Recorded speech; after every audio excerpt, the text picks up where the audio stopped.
Hey everybody, I'm CC Trubiak and welcome to CC's Vinyl Closet.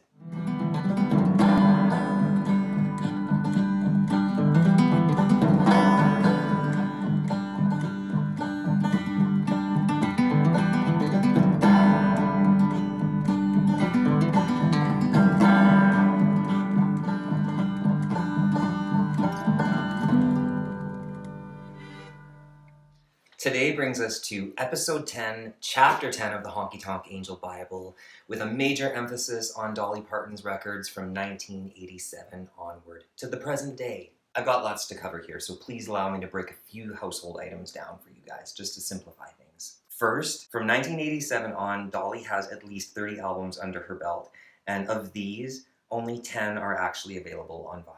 This was a section where there's a huge gap in what I have on vinyl. Unfortunately, at this time are not available on vinyl. If they are, and I'm mistaken, please somebody hit me up in the comments section and let me know. There might be a copy out there of one or two of them that are extremely high priced on eBay, and even I am not that silly. Here's an actual list of the unavailable items on vinyl record, and you'll sort of notice too that if I had a wish list pick, I would probably choose an album like Little Sparrow, one of the Bluegrass albums. That was a real hard choice because there's a lot of albums on here that I would really love to have on vinyl records. Let's actually get focused on the things that I do have because there's still a ton left. Let's get to it, shall we? To focus on the 10 vinyl records that I do have in my collection, I want to first highlight just how diverse they all are.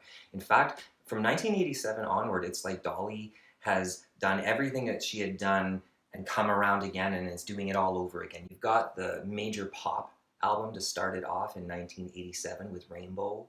You've got some of that pure traditional country sounding music with Trio. Then there's also this streak of 1990s contemporary country albums that are on fire and super lit.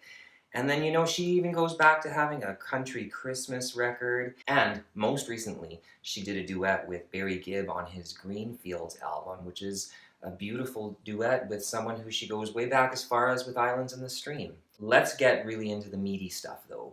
So the best thing to do right now is to start with 1987, because in that year alone, she released two albums that couldn't be further apart from each other in terms of style and genre.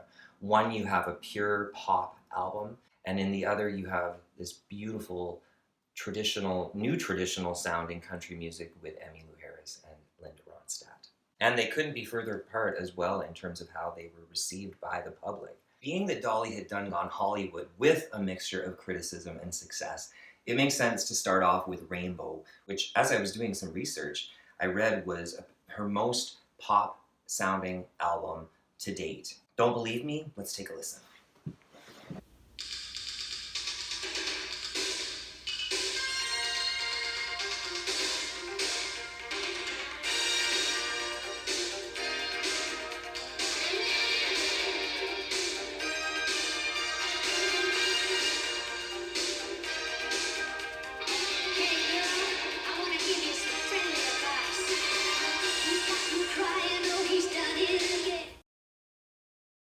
What do you think of that? It's Dolly. I can forgive Dolly for anything, and there is some really cool stuff on this album. And from my understanding, Dolly's original plan back then was to alternate between releasing pop and country albums, rather than combining the two styles.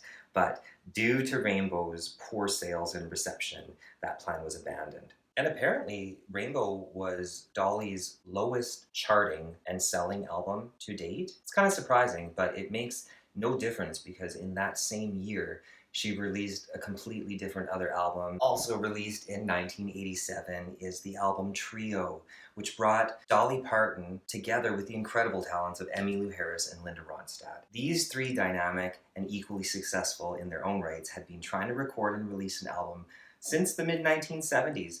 Maybe some of you have seen that clip on YouTube that was Dolly's show where she brought Emmylou and Linda out, and it's some of the sweetest stuff you can find on YouTube. So they had been actually trying to record and release an album together since the mid-70s, but the fact that all three recorded on different labels prevented them from being able to schedule things. So by the time they did finally record the final product, the world was more than ready to hear the incredible musicianship behind this long-awaited collaboration.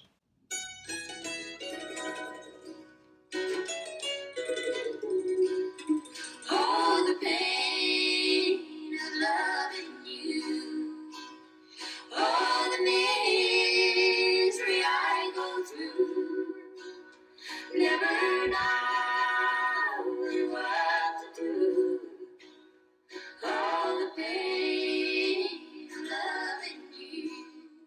Now that's a beautiful way to start an album, if you ask me.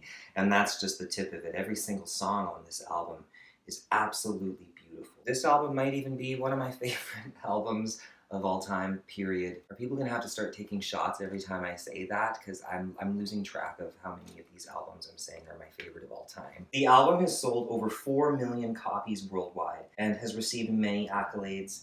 The album peaked at #1 on the Billboard Top Country Albums. Trio won a Grammy for Best Country Performance by a Duo or Group and was nominated for Album of the Year alongside folks like Michael Jackson, Prince, U2, and Whitney Houston. Fortunately for me, I get to revisit this album when I cover Emmylou Harris and Linda Ronstadt, respectively, but I cannot recommend this album enough. I know that many people cite it as one of the greatest country albums of all time, so that's really nice to hear because they absolutely deserve it. This kind of music is a rare thing, and I learned a lot listening to this album over the years. It's a study in beautiful harmony and instinct. It's the right combination. Those three ladies, you can't replicate that. It's some of the sweetest stuff to listen to. I really love playing these songs on my guitar as well. They're really simple. Please take a listen to Trio. To top it all off, Trio released its follow-up album in 1999, and that was like a dozen years after the first one. And in 2016, they released Farther Along, which contains unreleased tracks. My God, long live Trio. Listen to these albums. Check out the selections I made on my Gospel of the Honky Tonk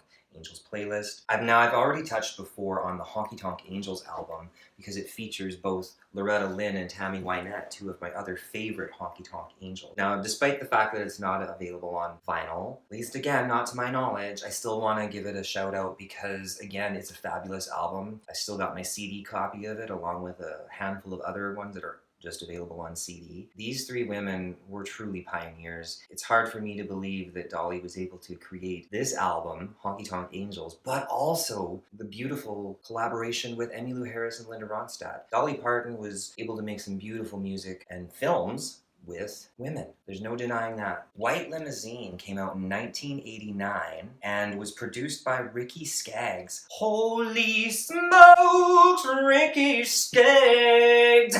Sorry for that outburst. I remember Ricky Skaggs from CMT. I am blown away by Ricky Skaggs in a new way. I've been so impressed just by the production of this album and the musicianship on this album that I had to go out and eBay buy a handful of Ricky Skaggs albums. I haven't really put them on yet because you know where my main focus is at. But after this all wraps up, believe you me, Ricky Skaggs, I am all over your music. Did any of y'all remember this particular song and CMT video? I sure do. I loved it.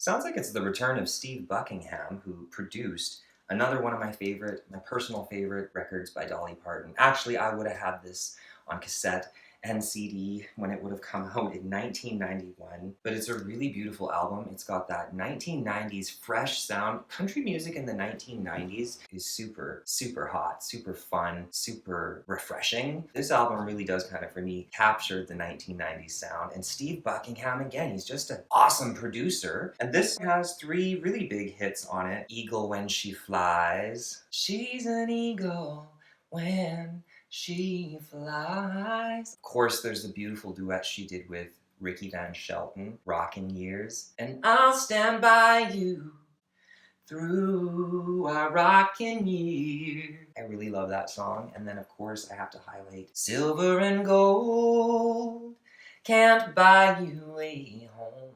This song also has a lyric that every time I hear it, it trips me up. It makes me laugh a little bit. Let me just play just a little bit of Silver and Gold, and it's a beautiful song.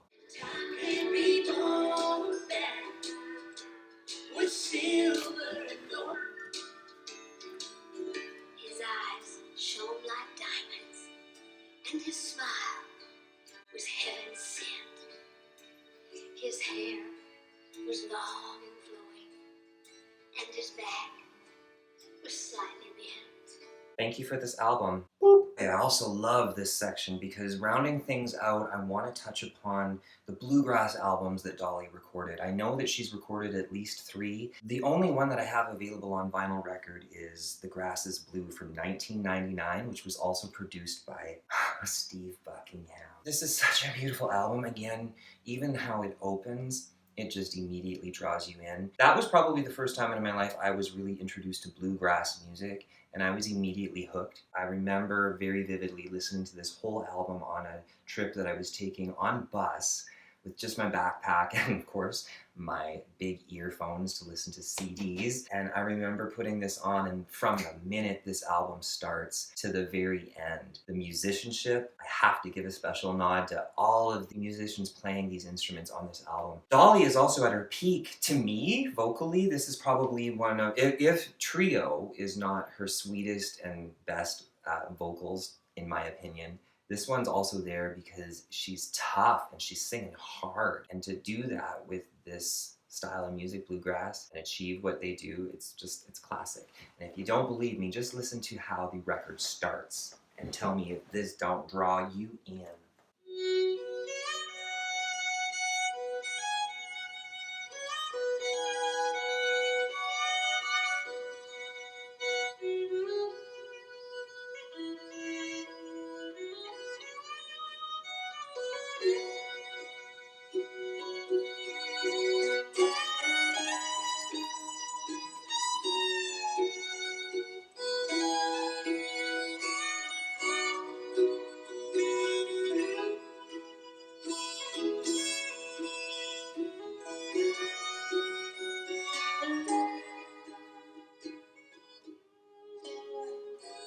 Now, come on, tell me that was not beautiful. Dolly hasn't even started singing yet. The Grass is Blue contains a mixture of Dolly's originals and folk and bluegrass standards, as well as a Billy Joel cover, if you can believe that, on a bluegrass album by Dolly Parton. And it really works. It truly works. Billy Joel fans out there, take a listen if you don't know this song is out there. As much as I know that at this time artists like Dolly Parton were losing ground with the radios, they weren't being played as much. That aside, I do know that The Grass is Blue received a ton of accolades and praise. It won Grammy for Best Bluegrass Album, and it reminded people of Dolly's Smoky Mountain roots in the best possible way. I wish the other albums that were bluegrass are available, Little Sparrow, Halos and Horns, but this is maybe my favorite one. And Dolly, I really feel like you should be doing more bluegrass records. I mean, Dolly will always do what Dolly wanted to do, but Dolly should do more bluegrass.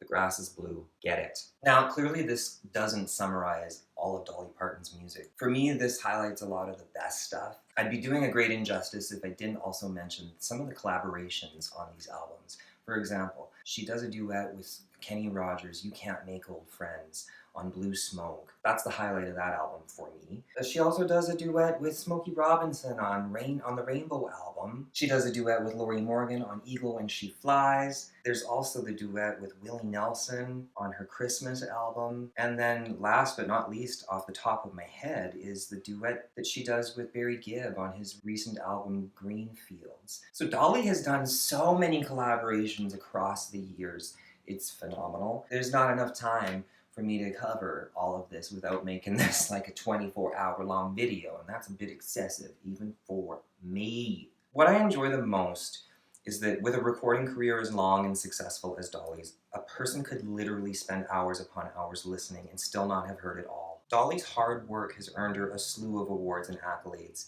and it has inspired dozens of collaborations with artists, producers, and writers, and more. Dolly truly is the gift that just keeps on giving.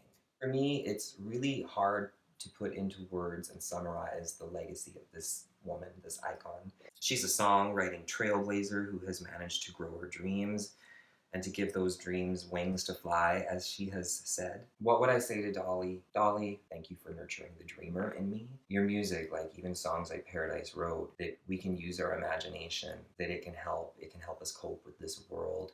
We should keep our dreams alive. We should pursue our dreams. We should always try. And all of your words of wisdom over the years, they have not gone unheard by me. I listen, I hear you, and it really guided me through some dark times and some up times, and I will always thank you. I don't think I honestly will ever be able to repay you for the comfort that you've given me. Doing this kind of project is like just a mere attempt to keep the legacy of your music alive. Oh my god, I feel like I'm so cheesy. This is truth. This is really how I feel. And with that, that really does kind of sum up Dolly Parton's recording career across the years. I can't believe it. I did need to take 4 chapters for her because I really wanted to take the time and listen and enjoy the music. I hope that you have enjoyed these chapters on Dolly Parton. But Cece's Vinyl Closet ain't over yet. I'm moving the train along. Stay tuned for the next episode, Chapter 11, which will be exploring the very early recording career of Miss Olivia Newton-John, who, for me, is a country pop pioneer. So if you've enjoyed these videos, hit the subscribe button, hit the like one, stay tuned for more, and thank you for tuning in. Take care, bye!